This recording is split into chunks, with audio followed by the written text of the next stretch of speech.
Leviticus 23 outlines the appointed feasts or festivals that the Israelites were commanded to observe.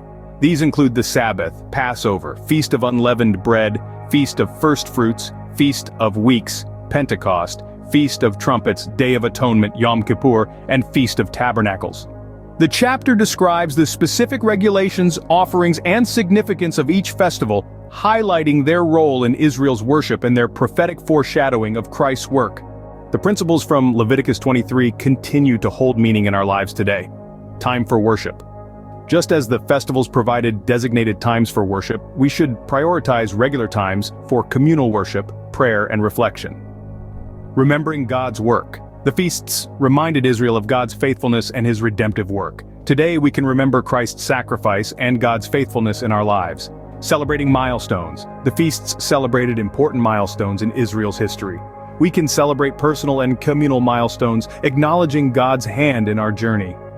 Community and fellowship. The festivals fostered a sense of community and fellowship. In our lives, we should value Christian community and engage in meaningful fellowship. Spiritual growth. The feasts held symbolic meanings and lessons. Today, we can use celebrations as opportunities for spiritual growth and learning. Foreshadowing Christ. Many of the feasts foreshadowed Christ's work and his fulfillment of God's plan. We can see Christ in the fulfillment of these prophecies, offering to God. The feasts included offerings.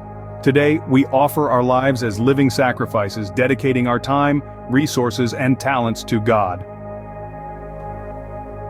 Gratitude and joy.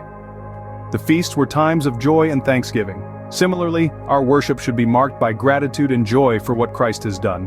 In conclusion, Leviticus 23 teaches about time for worship, remembering God's work, celebrating milestones, community, spiritual growth, foreshadowing Christ, offering to God, and gratitude.